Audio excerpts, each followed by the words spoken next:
Formula One is hitting the fast lane of popularity in the good old USA, and all you American fans joining in, welcome aboard. By the way, for the 45% of you watching who haven't hit that subscribe button yet, let's fix that. It's just a quick scroll down to make it grey and keep the F1 party going. Now let's shift gears and dive into today's video to know why Haas might be waving goodbye to Formula One. Let's rewind a bit to 2010, when there was a shot at having a US-based F1 team. The US F1 Grand Prix team was granted entry by the FIA, but unfortunately it didn't take off. Fast forward to 6 years later, and there's a new player in town, the Haas F1 team. After snagging the headquarters of the defunct Marussia F1 team and other assets in an auction, the Haas team made moves. With Dallara and Ferrari in their corner, they secured a chassis and engine.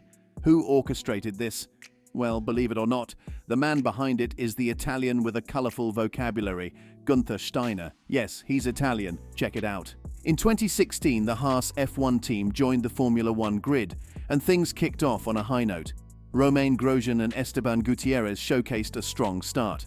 Grosjean even scored 6th and 5th place in the team's first 2 races. Then, in 2017, Kevin Magnussen joined from Renault, adding more firepower. The team managed a 5th place in the constructor standings in 2018, showing loads of potential. In 2019, Kevin Magnussen reportedly turned down an offer from Toro Rosso, opting to stay with Haas. Back in 2018, Red Bull's Pierre Gasly moved up, leading to 2 vacant seats at Toro Rosso. Although Alexander Albon and Daniil Kvyat secured those spots, it's interesting to note that Magnussen seemed to be Red Bull's top choice. Hindsight suggests Magnussen may have missed an opportunity. Still, back then, Haas had just clinched 5th in the Constructors' Championship, with Magnussen achieving commendable results in the 2018 season compared to Toro Rosso's 9th place finish. 2021 reality check for Haas, rookies in, challenges ahead. Fast forward to 2021, and the tables have turned for Haas. Currently struggling, they've labelled this season as a write-off, fielding 2 rookie drivers. From a public relations standpoint, it's been a bit of a spectacle. Looking ahead to 2022 and beyond, it seems almost certain that Haas might not be a part of the F1 scene anymore. Sure, it's easy to criticize Haas's decision to team up with Rich Energy for the 2019 season, especially with the benefit of hindsight. Williams had the chance, but wisely steered clear, seeing the red flags. The 2019 Williams car, adorned with the Rich Energy logo, became infamous.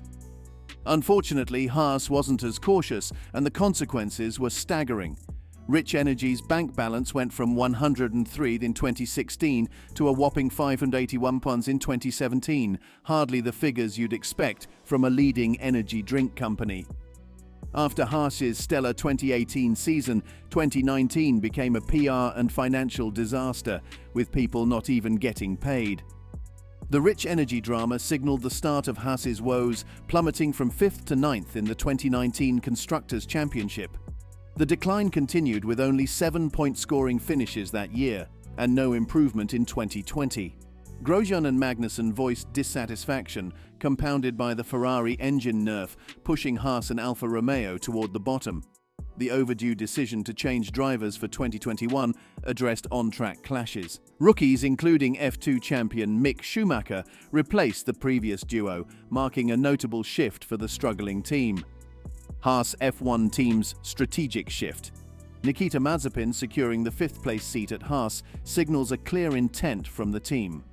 Haas seems to have shifted their focus, essentially treating the 2021 season as an extended testing session for both Mazepin and Mick Schumacher.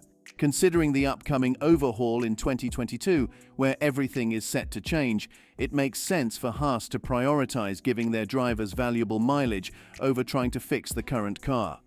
While the decision might make sense from a business perspective, some argue that retaining Kevin Magnussen alongside Mick Schumacher would have been an ideal blend. Magnussen brings a wealth of experience and still has much to offer in motorsports, while Schumacher, an F2 champion, is a highly talented young driver. This combination could have provided a balanced approach for Haas. The reality is that paid drivers have always existed in Formula One. Whether it's financial support from sponsors, teams, or wealthy family members, drivers often need outside backing to reach F1. When Nikita Mazepin joined the team, it was evident that his billionaire father, Dmitry Mazepin, played a significant role. While wealth in F1 is a controversial topic, it's a reality, and many drivers, including Lance Stroll and Nicholas Latifi, come from financially supported backgrounds. However, controversy surrounds Mazepin not just for his financial background but also for his inappropriate actions, notably a video incident from the previous year.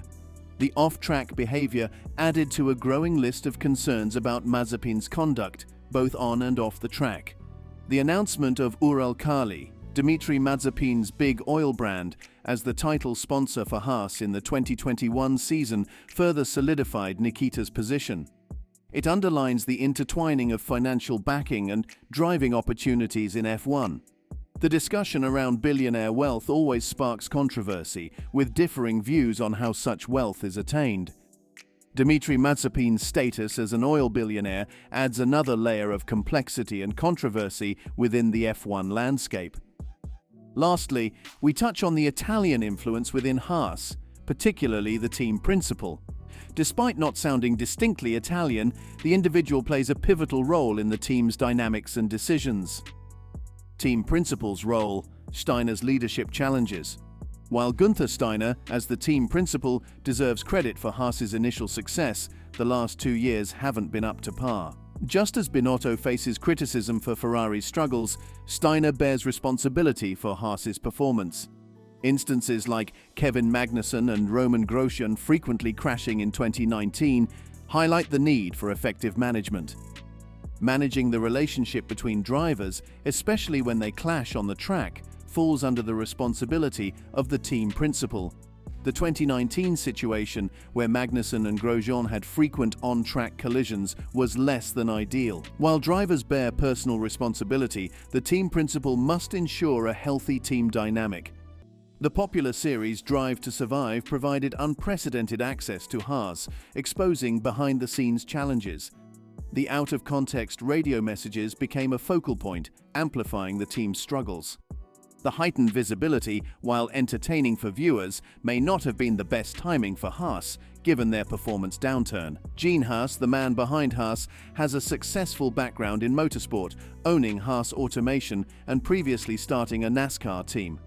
Despite rare appearances at F1 races, Drive to Survive showcased his often tense conversations with Steiner.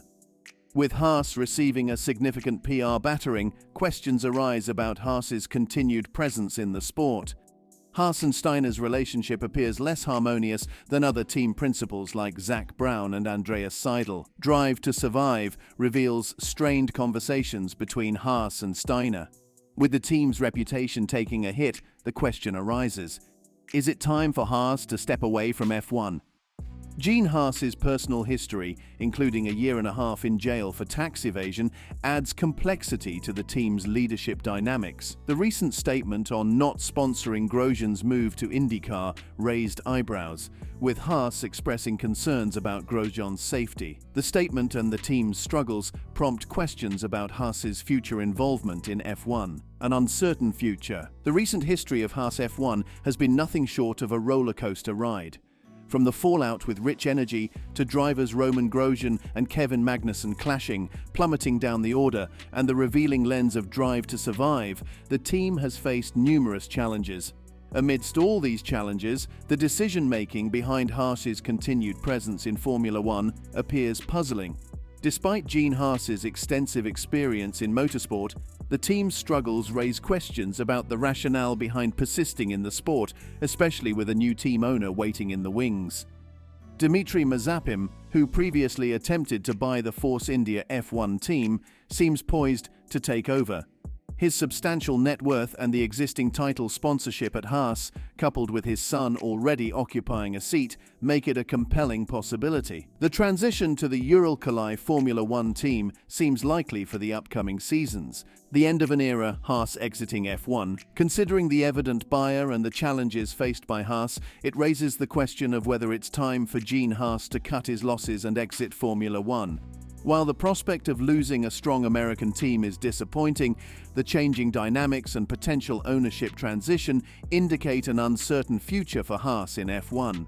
The potential departure of Haas from Formula One might be a setback for the American dream in the sport. A strong American team has the potential to boost F1's popularity in the US, which is currently an untapped market. Despite the desire to see Haas succeed as an underdog, the harsh realities of F1 may lead to a different outcome. The situation, particularly with Mazepin's potential ownership, brings up questions about its impact on Russian viewers. While acknowledging that Mazepins don't represent all Russians, the political discourse and anti-Russian sentiment add complexity. Insights from Russian viewers could provide a valuable perspective on this unfolding scenario. So what do you think of Haas leaving Formula One? Comment below and subscribe for more.